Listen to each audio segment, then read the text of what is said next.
What is going on, everybody? Welcome to Prospects Worldwide and a new episode of Prospects Overload. I am your host, Drake Mann, and I'm joined here by... Hi, I'm Milton Darber. You can find me on Twitter at Milton Darber. And what's up, everybody? I'm Austin Farmer. You can find me on Twitter at AustinF0421. And now, Austin, it's great to be back hosting. I mean, dude, you did a terrific job hosting. I put quotation marks, though, over terrific. But, it's nice being back hosting. Yeah, you're better at this than I am, so I'm glad to have you back hosting as well. I think it's just because I'm very energetic and I love making people smile. Yeah. Ain't that right, Milton? Oh, yeah. Drake's my definite favorite. Sorry, Austin. I don't blame you. I'm always tired. I lack of sleep, insomniac. So, hard not to agree with you. Milton, the $20 will be in the mail. Okay, all right. So I want to start today with everyone's favorite stat of the day. And this is our first pitcher's top stat of the day. So I decided to look on Fangraphs, and the top 5 pitchers in K percentage across all of minor league baseball with a minimum of 100 innings pitched. It may surprise you, but it's Grayson Rodriguez with a 40.5 K percentage in 103 innings pitched. Number 2 is Ryan Murphy. If you don't know who that is, right-handed pitcher out of the Giants system with a 39.3 in 107.1 innings pitched. Then we got Ken Waldenchuk, who's a left-handed pitcher out of the Yankees organization with a 36 K percentage and 110.0 innings pitched. Ryan Nelson coming in at 4. He's a D-backs right-handed pitcher, 34.7 in 116.1 innings pitched. And number 5, one of my personal favorite pitchers in minor league baseball, Carson Ragsdale, coming out in the Giants system, 33.8% and 113.2 innings pitched. Now, I just want to get your guys' thoughts on that. What do you guys think? Yeah, I mean, obviously, there's no really surprise there with Grayson Rodriguez being one of the top pitching prospects in all of baseball. But I think the real surprising name here is Ryan Murphy out of the Giants system. Now, big thing about Ryan Murphy, he was out of a very small Division II school in New York called Lemoyne, and this was his first full year of pro ball, and he put up pretty respectable numbers between A and high A, and obviously the strikeout numbers you said, striking out 164 and 107 innings, and he's definitely one of those under the radar guys, and it just goes to show you that, especially when it comes to the amateur draft, it doesn't matter whether it's D1, 2, 3, or JUCO. You're going to find some under the radar studs at every level. Very good point. Now, Austin, what do you think here? Yeah, Rodriguez was kind of obvious. He's definitely the future ace of the O's. I do really like the name. My favorite name out of that list would probably be, or favorite name not Grayson Rodriguez, would be Ryan Nelson, who, as you know, we're both big fans of him, Drake. He did end up reaching AA, and he had 163 Ks over 116 in a third innings pitched. And he's not going to be like the best control guy, but 163 Ks over 116 innings, that's an eye-opener. Yeah, that's a very good point as well. But Milton, I like that you brought up the Giants, Ryan Murphy. Like I was talking about Carson Ragsdale, but I just wanted to talk a little bit more about the San Jose Giants. I mean, this year they had Will Bednar, Kyle Harrison, Carson Ragsdale, and Nick Swiney all in the same rotation, as well as Ryan Murphy. But just with those 4 pitchers alone, not counting Murphy, Will Bednar had 3 Ks and 23 batters faced. Kyle Harrison had 157 and 440 batters faced. Ragsdale had 167 and 494 batters faced, and Nick Swiney had 42 and 102 batters faced. That is a total of 369 Ks in 1,059 total batters faced, and that is a 34.8 K rate between the 4 pitchers alone, which I don't know about you, but Giants fans hearing that, should be ecstatic. I don't know about you guys, but I just thought that was very interesting to know. Yeah, man, it's going to be the early 2010s all over again, where the Giants were winning the World Series every even year. So, pitching wins championships. So that's a lot to look forward to. But I also think that speaks a lot to the job that their front office is doing in terms of their scouting and player development. Especially, obviously, Will Bednar, he was one of the hottest names going into the 2021 draft, especially with his performance at the College World Series. But a lot of these other guys are guys who are third, fourth, fifth, even later round draft picks. And the fact that they're getting the level of production that they are just speaks to how well this Giants front office is. Yeah, and the Giants got Carson Ragsdale for Sam Conrad, Conrad. So that was, I mean, to me, that's a pretty solid pickup for a reliever. I mean, Ragsdale does have some reliever profile, but I mean, he has one of the best curveballs in the Giants system, in my opinion. So he's one of those guys that I feel like you have to just, look at and just continue to track how he progresses through the minors. All right, so we talked about the side of the day. Now we have start, bench, cut making a return, and we have 3 catchers this time, and I'm going to use catchers in quotations, as we have Drew Romo, who's arguably one of the best defensive catchers in baseball, or in the minor leagues, excuse me, Adley Rutschman, and Tyler Soderstrom. Austin, what do you think here? Yeah, I thought this would be a fun one. Like you said, Drew Romo is probably the if not one of the best defensive catcher in minor league baseball. So I guess I'll go first with this choice here, and I'm going to go start Adley, bench Romo, and cut Soderstrom. Soderstrom is a beast, but I feel that Romo's defensive capabilities and Soderstrom's questionability behind the plate, Romo deserves to have a spot over Soderstrom. And, Adley is Adley. Yeah, I don't think there's any question here. We're all going to start Adley Rutschman. So it really comes down to that bench spot between Romo and Soderstrom. For me, it's 100% clear Drew Romo is the bench here, and you cut him Soderstrom. Soderstrom, I don't believe is going to turn out as a MLB level catcher. Now, don't get me wrong. He profiles better than the bat, by far better than Romo. But as you'll see coming out with the prospect rankings, I have a lot of knowledge behind Romo, being that he is, same grad class as me. And this kid really dominated defensively in his first year of pro ball. Threw out 35% of runners. He's an excellent receiver, has some pretty good lateral athleticism, and he's only going to get better. Not to mention, he did hit 314, and is going to be a pretty good contact hitter for the catcher position. So given how valuable defense is to this position, I think that Romo is the clear. You have to keep him and cut Soderstrom, because Soderstrom is just not going to turn out defensively as a catcher. And it's also worth noting that Romo actually stole 23 bases, which, for any level at catcher, that's pretty shocking. Yeah, and that just speaks to his athleticism. He's a very athletic kid. Yeah, those are very excellent points. And like I said, I'm going to start Drew. No, I'm kidding. I'm going to start Adley Rutschman, of course. I mean, if you don't, there's actually something wrong with you. And I would put you in a psychiatric ward if I could. I would probably bench Romo and then cut Soderstrom as well. I've loved Drew Romo for a long time, ever since he was a draft pick. I remember one of my first scouting reports on Prospect Worldwide was actually on Drew Romo, and I don't see him being that great with the bat, but I think that the defense is well enough to earn that bench spot. But I mean, you just can't.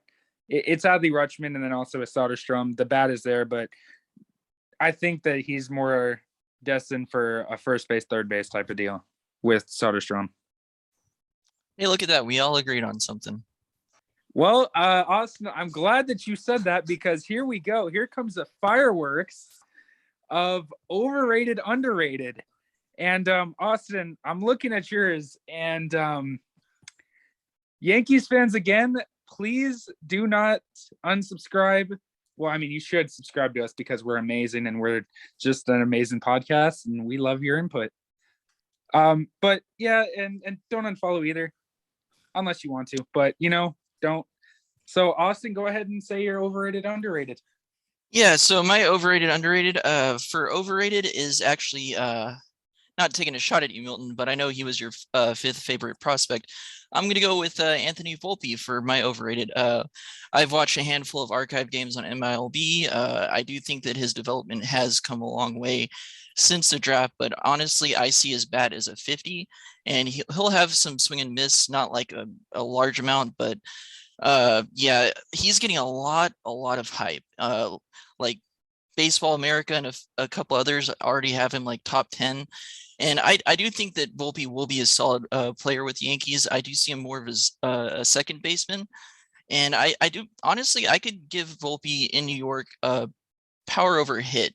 I can see him having 55 power in New York with a 50 hit. But yeah, like Baseball America already has him like plus hit, plus power. Pipeline has him like what 55 hit, 55 power. It's something that I just don't agree with. And I like I said, I think he's gonna be a solid player, but just that hit tool, man, like I gotta go with him as overrated, especially for that hit tool. He gets challenged with breaking balls, and I get that's every young kid coming up, but yeah, he's definitely my overrated pick. And for underrated, I was gonna go with John Doxakis, and yes, that is how you pronounce it. For when everyone sees him on the roster and they're like, how the heck do you say that name? But I think for my underrated, I'm also going to go with the shortstop, and I'm going to go with Bryson Stott. A lot of people do like him, but I after AFL, honestly, he was my favorite player at AFL. I can see him with a 55 hit, 50 power. I did like him at short. Realistically, he is going to move over to third, but I do think that he can stick it short for a while and then give him a chance, and we'll see what happens from there. Well, it's okay, Austin. Thanks for those thin takes, but even the brightest of us, like you, can be wrong sometimes, like you were with that take. But moving on to some better takes. My overhype is coming out of the Angel system. It's going to be Sam Bachman, who was, I believe, 9th overall, middle of the first round in the 2021 draft, out of a mid-major in Miami, Ohio. He fared pretty decently well in his pro debut, but the stuff just did not look good at all. He does have a 60 grade fastball. He will throw in the mid to upper 90s.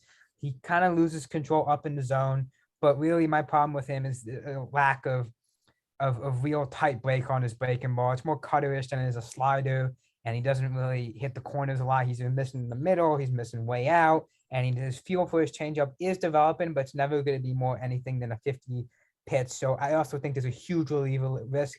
He barely averaged 5 inning pitched in college. I don't think he's going to go deep into games. I think he could become a usable bullpen arm, but the fact that he went in the the first half of the first round in the past draft for a guy who's probably become a above average reliever is just nonsensical for me. My underhyped is another pitcher. It's going to be Anthony Solomido, another name out of the 2021 draft class for the Pittsburgh Pirates. He was selected number 37 overall. I thought that he should have went in the first round. I thought he was the best pitcher out of the state of New Jersey. He was better than Chase Petty.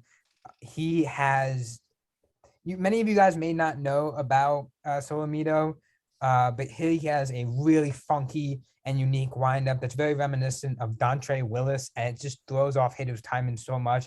He has a fastball that's going to grade out around a 60. He has a slider that's going to become a 60 level pitch very soon. He's a developing changeup that can become a 50 level pitch, maybe 55, probably 50, but his stuff can be, I don't want to make too bold of a prediction. I'm not going to say it will become Chris Sale level stuff, but you can see some comparison and stuff with a mid 90s fastball will get up to 97, 98 with a sweeping slider that can go back foot on righties. And he also just has a great mentality, hard worker, and I think he's really going to show off next year in his pro debut. Now, Austin, I gotta say one thing, man. Is your body temperature going up? No, I'm pretty calm. And honestly, I was gonna say before Milton jumped into it that like you said, Milton, I could be wrong, and if I'm wrong about Anthony Volpe for an entire season, I will have any pinned tweet on my Twitter profile saying Anthony Volpe, I was wrong. How about that? Get ready to pin that tweet to your butt. Austin, I was gonna say you just got roasted by Milton, but you just completely took everything away from me. So thanks a lot. That's what I do, but I am gonna say I really think that hit tool is just very, very overrated. Why don't you tweet it right now, buddy? Let's see what happens. How about you tweet Anthony Volpe is overrated and see what happens? I hope he sees that and he continues to make, man. Well, I only have 150 people on my won't Twitter be- profile, so it's not like it's gonna matter that much. But you know what? I'm gonna do it. I'm going to my Twitter. I'll send it to him right now. You know, Buddy, I'm from the same region that Anthony Volpe is. I played against many of the same kids he did in high school. He legit a 30-minute drive from where I grew up. I will send that tweet to him, and when he goes off, I will pin that tweet to your butt. Boys. I can't believe I have to be the moderator here, but I think Austin, you kind of deserve it for that Volpe take. But we got a little off track there. My underrated is someone that I have never he is not hyped at all. Yet all he has done with the Dodgers is hit and hit and hit. He debuted in 2018 and hit 330 with a 404 on base percentage. And then now in 2021, he went from 2 homers in 2018 to 7 in 2019, and 2021 exploded for 23 home runs. I'm talking about Miguel Vargas, 22 years old, has a career 384 on base percentage. And I think that hit is easily plus with some above average power to him. I think that what do the Dodgers do better than anyone in baseball? That's developing players. So Miguel Vargas is coming in out of nowhere.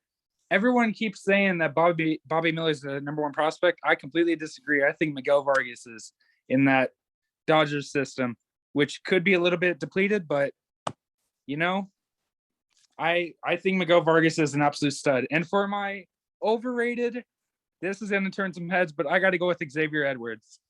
Power is all the rage nowadays in baseball, and Xavier Edwards doesn't have any power. He could be, or he will be, a top of the lineup hitter with speed and a solid contact tool. But I just feel like for what he doesn't have, so power, I think that his hit tool may not even compensate for it when he gets to the major league level. Well, me personally, I do really like Xavier Edwards. I can't agree with the power take, and he's definitely not going to start with Brujan and Franco already there. And but honestly, I really love his hit tool, and I think that he'll be a solid hitter. All right, so boys, we've talked about major league prospects. Now we went through the side of the day. We went through start, bench, cut, overrated, underrated. Now we go to college baseball, where this is one of the most hype things to watch as a baseball player or fan even. Let's get some College World Series champion predictions. 3, 2, 1, go. I think I know both your guys', so just go ahead. Yeah, I'll go first. Yeah, I'm really, really hyped for NCAA baseball to start. We're less than 3 weeks away, and I got to go with LSU as my College World Series champion. They just got Jay Johnson from Arizona State as their new head coach. And along with Johnson, they actually got Jacob Berry, who did hit 352 with 17 bombs in 2021 at Arizona State. They're also getting back Cade Doty. Cade, if you're somehow managed to find this, please let me know the correct pronunciation of your name. He did hit 302 with 13 bombs last season, and he's a top draft prospect for this season. They're getting Cale Lansville, who's a freshman that's hitting low 90s. Luke Leto is also another top recruit. And 2 of my favorite returns for LSU are actually going to be Mikhail Hilliard, who's a 5th-year senior with experience. And they're also getting their closer, Devin Fontenot, back, who he runs his fastball up to the mid-90s.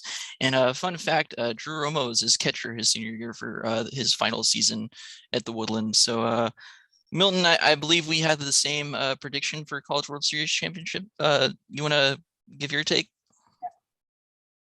Yeah, I have to go LSU as well. Sorry to my friend Tommy O'Rourke, who's a pitcher at Stanford, even though Stanford's going to be in the College World Series this year, number 7 ranked in the nation. But just in addition to Austin's point, they probably have the best lineup in the nation. You are looking at a lineup that's anchored by a future first round pick this year in Jacob Berry, the transfer from Arizona, and 2 future first round picks in the 2023 draft in terms of Trey Morgan and Dylan Cruz, who I think Dylan Cruz has the potential to be a top 3 pick next year. I mean, he was just phenomenal, best freshman in the country last year in 18 bombs and batting, I think, 360 something as a true freshman. They are just going to hit. I think the pitching staff, I wouldn't say it's the best in the nation, but it will be able to carry them. And if they hit, which they will be able to not only, I think they have a chance to win the SEC, but also win the College World Series, as we've said. On Drake. Yeah, before I let Drake take over here, I will say I did leave Cruz and Morgan off my takes because I honestly believe that Morgan will be the 2023, not just top 3, but first overall pick. So I'm really high on Dylan Cruz as well. Wow. And Milton, we're both going to get to see him this season. Yeah, we will. You'll get to see him at the Strider Classic Shriners. in Houston. Yep. Shriners Classic in Houston. Keep an eye out for that coverage. That's going to be a crazy amount of content. And I will get to see him when LSU makes a trip down here to square off against University of Florida.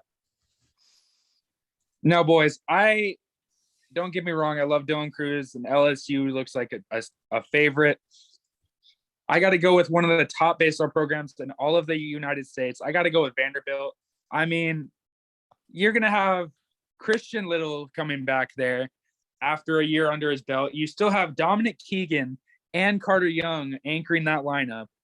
You also have Enrique Banfield Jr., who's also going to be one of those hitters that will just help them, I think, towards that playoff push, towards that World Series champion. And, I just feel like Vanderbilt is going to, again, reign supreme. Tristan Cassis' brother is actually on the team at Vanderbilt, so that'll be interesting to see if he gets more playing time his sophomore season. Yes, Gavin Cassis. All right, now, boys, continuing on with the college baseball talk, how about your favorite draft prospect for 2022? I'll make mine quick. I already mentioned him. I got to go with Carter Young. I mean, I think the hit tools is going to really shine this year. I think he learned a little bit from Austin Martin and the way that he progressed through Vanderbilt and the way that he is now debuted with the Blue Jays, now with the Twins. I think he's going to become a stud as well. But I just feel like if his defensive tool for Carter Young improves significantly, I feel like he's going to be a top draft pick this next year. So for me, my favorite draft pick, projected draft pick in this upcoming draft is also going to be the youngest player in this entire draft, and it's going to be Cam Collier. Now, Cam, it was supposed to be a high school junior this year. He's supposed to be a class of 2023. He reclassified up this summer. He is probably one of the best pure hitting and most developed kids for his age, 16, 17, that I think we've seen a long time. He forewent his senior year of high school and is now currently playing in the very competitive and high-end level of the Florida Division I JUCO ranks, where in his first game yesterday, he went 1-for-1, drew 4 walks, and his first collegiate hit was an opposite field home run off of, I believe it was 92, 93 low and away in the zone. And many of you may look at that last name and think, that's familiar. Well, Cam Collier is the son of MLB pitcher Lou Collier, and Cam grew up a lot around the Braves system and got to train with a lot of high-level pro and MLB level hitters. And some of the reports about him when he was 14, 15-year-old training with people in the Braves system is that he could be a high-level professional level hitter by the time he was 16, 17. He's well on that track to doing that.